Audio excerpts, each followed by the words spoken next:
আমের মুকুল ঝরবে না যদি আমরা করতে পারি তার সঠিক পরিচর্যা। মুকুল দেখার সঙ্গে সঙ্গে এমন একটি স্প্রে সারতে হবে যে স্প্রেটি এই সমস্ত মুকুলকে ধরে রাখবে এবং কোনোভাবেই ঝরতে দেবে না। কিছু কিছু উপাদান রয়েছে যেগুলো আমের মুকুলকে গাছে আঠার মতো ধরে রাখতে পারে, আমাদের সেই সব ব্যবহার করতে হবে। অনেকে আবার যত্ন শুরু করি মুকুল ঝরা দেখার সঙ্গে সঙ্গে, তা নয়, মুকুল ঝরার আগেই করতে হবে তার বিশেষ পরিচর্যা। আম গাছে সমস্যা শুরু হয় মুকুল আসার বহু আগে থেকেই, তাই আমরা যদি আগে থেকে একটু প্রোটেকশন নিতে পারি সেক্ষেত্রে গাছগুলো থাকবে সুস্থ, মুকুল থাকবে সুস্থ, আর সেই গাছই বেশি পরিমাণে মুকুল ফলে পরিণত করবে, আমরা পেয়ে যাব আমের বাম্পার ফলন। তাই এই সময় আমাদের ব্যবহার করতে হবে একটি মিক্সার স্প্রে, যে স্প্রেটি মুকুল থেকে বেশি পরিমাণে ফলনের গ্যারান্টি নিয়ে আসবে। তো চলুন দর্শক, ভিডিওটি কন্টিনিউ করা যাক। দর্শক, এক ঝলকে আমরা দেখে নেব মুকুলগুলো বেরোনোর সঙ্গে সঙ্গে কি কি সমস্যার সম্মুখীন করে। প্রথমটি হচ্ছে, এই সমস্ত মুকুলে এখন যদি আপনি ভালো করে লক্ষ্য করেন দেখবেন চোষক পোকা রয়েছে। কিন্তু চোষক পোকার কাজই হলো এই সমস্ত মুকুলের রস চুষে খেয়ে নষ্ট করে দেওয়া, মুকুলকে গাছ থেকে ঝরিয়ে দেওয়া। 2 নম্বর হচ্ছে, গাছে কিন্তু ছত্রাক থাকে, পাতাতে ছত্রাক ছিল, সেই ছত্রাক মুকুলে সংক্রামিত হয়েছে এবং মুকুলকে নষ্ট করার জন্য কিন্তু তারা অ্যাক্টিভ রয়েছে।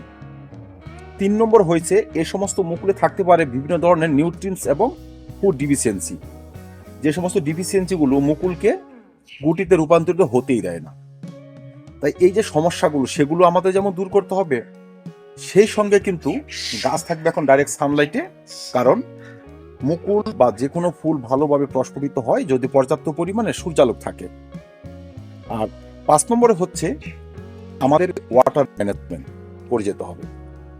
তো চলুন এবার দেখে নিই এক এক করে আমাদের কি কি ব্যবহার করতে হবে, সেই বিশেষ মিক্সার স্প্রেটি বা কি হবে। চোষক পোকা, মাকড়সা এবং মাইটস, এরাই মুকুলে প্রথম অ্যাটাক করে এবং মুকুলকে ঝরিয়ে দেয়। আর তাই তাদের হাত থেকে মুকুলকে সুরক্ষিত রাখাই আমাদের প্রথম কাজ। তাই এমন একটি কীটনাশক আমরা এখানে স্প্রে করব যে কীটনাশক এই সমস্ত সমস্যাকে গাছ থেকে বিদায় করবে। আমের মুকুলকে সঠিক প্রোটেকশন দেওয়ার জন্য যে কীটনাশকটি পারফেক্ট তার নাম হচ্ছে প্রফিনাফস 40% এবং সাইপারমেট্রিন 4% ইসি। দর্শক, এই কীটনাশকটি আপনি অন্যান্য গাছে যেমন ব্যবহার করে সুফল পেয়েছেন, এই গাছও ব্যবহার করতে পারেন। যাই হোক, যদি আপনি এটি ব্যবহার করেন বা তার আলাদা ব্র্যান্ডও রয়েছে, সেম কম্পোজিশন, সেম পাওয়ারে, তো যে কোনো একটি ব্যবহার করলেই হয়। যাই হোক, যদি আমরা ধরুন এই ব্র্যান্ডটি ব্যবহার করলাম, 1 লিটার জলে মাত্র 1 ml, 1 লিটার জলে 1 ml এই কীটনাশকটি যদি আমরা 10 দিনের বা 12 দিনের ব্যবধানে 2বার থেকে 3বার স্প্রে করতে পারি, কোনো ধরনের পোকা কিন্তু আমাদের মুকুলকে ঝরাতে পারবে না। বা অনেক সময় হয় না যে মুকুল কালো হয়ে ঝরে যাচ্ছে, মুকুলের গুটিগুলো ঝরঝর করে পড়ে যাচ্ছে, সেসব হবে না, তারা গাছে লেগে থাকবে। চোষক পোকার আক্রমণটি আপনি ভালো করে বুঝতে পারবেন যখন গাছে কচি পাতা আসে, দেখবেন সেই কচি পাতাও কিন্তু ঝরে যায়। মুকুল না হয় ঝরে গেল, পাতা কেন ঝরবে? দর্শক, মুকুলের যেমন ক্ষতি করে সেই সঙ্গে কিন্তু চোষক পোকা কচি কচি পাতারও ক্ষতি করে, বিশেষ করে লেবু গাছের দেখবেন হয়।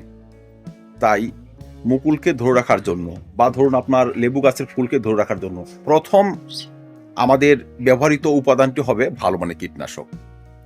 আমি প্রফিনাফস সাইপারমেট্রিন ব্যবহার করব, আপনি টাবগর রোগার ব্যবহার করতে পারেন, ফুল জৈব চাষিরা নিম তেল কাকা এখানে স্প্রে করতে পারেন, আদার্স যে ওষুধগুলো রয়েছে যেগুলো অর্গানিক সেগুলো ব্যবহার করা যায়। মোট কথা, চোষক পোকা এবং মাইটসকে গাছ থেকে বিদায় করতে হবে, তবে আমাদের মুকুলগুলো সুস্থ এবং সতেজভাবে বাড়তে থাকবে। তারপর আমরা ব্যবহার করব বিশেষ স্প্রে, বিশেষ মিক্সচার, যে গাছে মুকুলগুলোকে স্ট্রংভাবে ধরে রাখবে এবং গুটিতে রূপান্তরিত করতে পারবে। কীটনাশক ব্যবহারের সঙ্গে সঙ্গে কিন্তু আমাদের ছত্রাকনাশকও ব্যবহার করতে হবে। আমাদের আম গাছগুলো ধুলোতে, কুয়াশায়, বৃষ্টিতে ছত্রাকের সংক্রমণ হয়েই থাকে। ছত্রাকনাশক হিসেবে আপনারা কন্টাক্ট ছত্রাকনাশক অ্যান্ট্রাকোল পাউডার ব্যবহার করতে পারেন, 1 লিটার জলে মাত্র 1.5 গ্রাম। এটি হচ্ছে প্রপিনেপ 70% WP।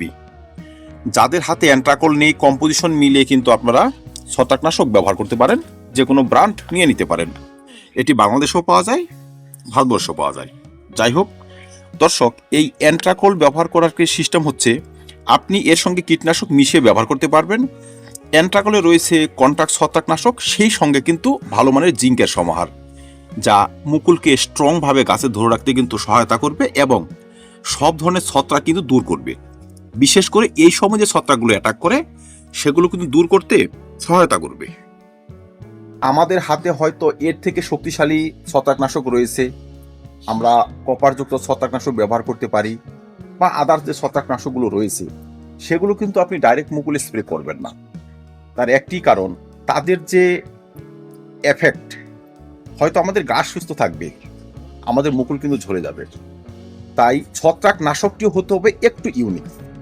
সচরাচর যেই ছত্রাকনাশক ব্যবহার করি সেসব মুকুলে ব্যবহার করা যায় না। প্রথম ছত্রাকনাশক এবং কীটনাশক ব্যবহার করার 2 থেকে 3 দিন পরই আমরা ব্যবহার করে দিব আমাদের বিশেষ সেই স্পেশাল স্প্রেটি। সেই স্পেশাল স্প্রের মধ্যে আমরা যে সমস্ত উপাদান রাখবো এর মধ্যে একটি হচ্ছে বোরন 20%। ফ্রুট সেটিং স্টেজে সব থেকে ভালো যে অনুখাদ্যটি আমাদের সহায়তা করে তার নাম হচ্ছে বোরন 20%। 1 লিটার জলে মাত্র 1.5 গ্রাম বোরন 20%ই আমাদের গাছের চেহারা পাল্টে দিতে পারে। 2 নম্বর উপাদানটি হচ্ছে ভালো মানের একটি অনুখাদ্য, যেখানে থাকবে boron, zinc, iron, sulphur, magnesium, copper, iron ইত্যাদি উপাদান। আপনারা ব্যবহার করতে পারেন মোবোমিন পাউডার। আর 3 নম্বর হচ্ছে সামান্য এনপিকে, ন্যানো পটাশিয়াম বলা যায়, 005234, 0050 বা পটাশিয়াম ফসফেট জাতীয় এনপিকে। আমরা এই স্প্রেটি এইভাবে সারতে পারি। ধরুন 2 গ্রাম নিয়ে নিলাম এনপিকে 005234, মোমিন পাউডার নিয়ে নিলাম 1.5 গ্রাম বা 2 গ্রাম, বোরন নিয়ে নিলাম 1.5 গ্রাম। 3টি উপাদান 1 থেকে 1.5 লিটার জলে গুলব। ভালো করে গুলে সকাল 10টার মধ্যে কুয়াশা ভেঙে যাওয়ার পর গাছে স্প্রে করে দেব। ধরুন আমি 2 দিন আগে কীটনাশক ছত্রাকনাশক স্প্রে করেছি, তার 2 দিন পরে আমি এই 3টি মিক্সচার একত্রে গুলে স্প্রে করব। ঠিক তার 10 থেকে 12 দিন পর আবার কীটনাশক ছত্রাকনাশক স্প্রে করব। এই 3টি উপাদান আবার গাছে স্প্রে করে দেব। দেখবেন 2 বার স্প্রে করার পরপরই কিন্তু আমাদের গাছের চেহারা পাল্টে যাচ্ছে। মুকুলগুলো কালো হওয়ার পরিবর্তে কিছুটা গুঁড়িতে রূপান্তরিত হচ্ছে।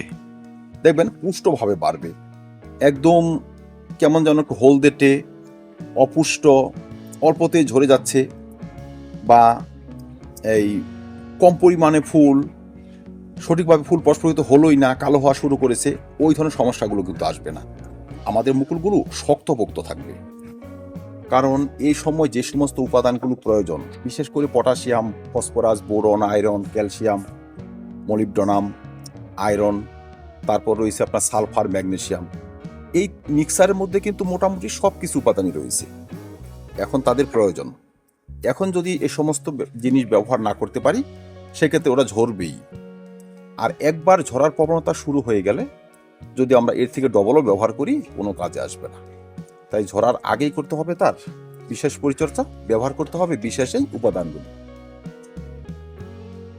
তাই দর্শক, দেরি করা যাবে না, সময় থাকতে আমাদের মুকুলে এই সমস্ত জিনিস ব্যবহার স্টার্ট করে দিতে হবে। মুকুলের পয়েন্ট দেখার পর থেকে 2 বার যদি আমরা এই যত্ন করতে পারি, আপনি নিশ্চিন্তে ঘুমাতে পারবেন যে এইবার আমার আম গাছে ভালো পরিমাণে ফলন হবে। দর্শক, গাছ তো ফলন দিতে চায়, গাছে সঠিক পরিমাণে ফলন হয় না আমাদের ভুল পরিচর্যায়, আমাদের অনিয়মিত পরিচর্যায়। সেসব করা যাবে না। প্রথম থেকে করতে হবে তার সঠিক যত্ন, সঠিক পরিচর্যা। 3 নম্বর হচ্ছে আমরা যে সমস্ত খাবারগুলো, অনুখাদ্যগুলো গাছে স্প্রে করেছি সেই সমস্ত খাবার অনুখাদ্য গাছে কিছু ঢেলে দিতে পারি, মানে টরমারিতে দিয়ে দিতে পারি। সেক্ষেত্রে আপনি সেই বোরন নিয়ে নেবেন 1.5 গ্রামই, মোবোমিন নিয়ে নিলেন সেই 1.5 গ্রামই। মোবোমিন যদি না থাকে আপনি বায়োভিটা নিয়ে নেন, বা আপনাদের হাতে আরও ভালো অনুখাদ্য থাকলে অবশ্যই নিয়ে নেবেন। কিন্তু পটাশিয়ামের মাত্রা টবের মাটিতে একটু বাড়িয়ে দেবেন। 1 লিটার বা 1.5 লিটার জলে 2 গ্রাম না দিয়ে আপনি 3 থেকে 4 গ্রাম দিয়ে দেন।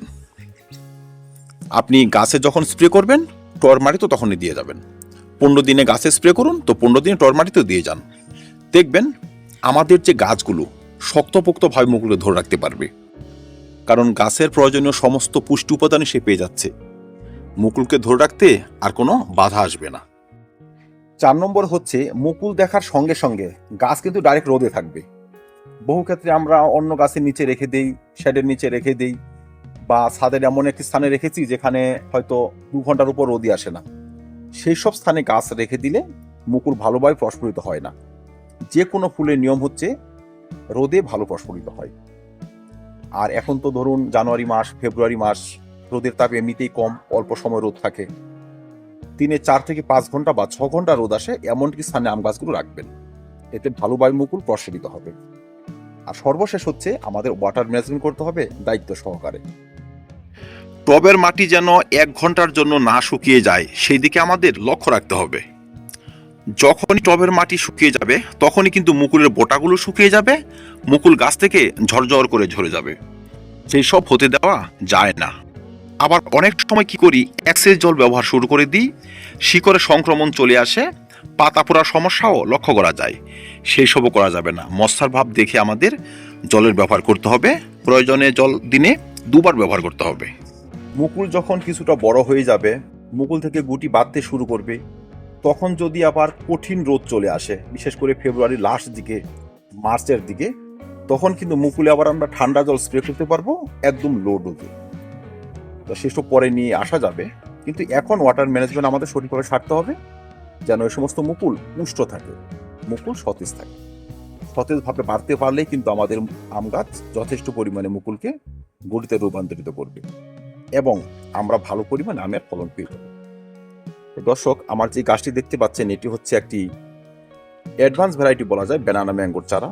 ব্যানানা ম্যাঙ্গো নয়, banana, all time, Katimon, Miyazaki, যত রকমের আম গাছ রয়েছে এই সময় যদি মুকুলের পয়েন্ট দেখা যায়, একই যত্ন হবে, একই পরিচর্যা হবে। একই পরিচর্যায় আমরা সব গাছে ভালো পরিমাণে আমের গুটি দাঁড় করিয়ে ফেলতে পারবো। দর্শক, আম চাষ নিয়ে আরো ভিডিও চ্যানেলে রয়েছে, সেসবও দেখে নেবেন। চাষ ব্যবস্থা একদম ইজি হয়ে যাবে। ধন্যবাদ। যদি কোনো কমেন্ট থাকে কমেন্ট করবেন, প্রত্যেকটি কমেন্টের উত্তর দেওয়ার চেষ্টা করব। ধন্যবাদ। ভিডিওটি ভালো লাগে লাইক এবং শেয়ার করবেন, চ্যানেলটি সাবস্ক্রাইব করে পাশে থাকবেন। ভিডিওটি দেখার জন্য অসংখ্য ধন্যবাদ।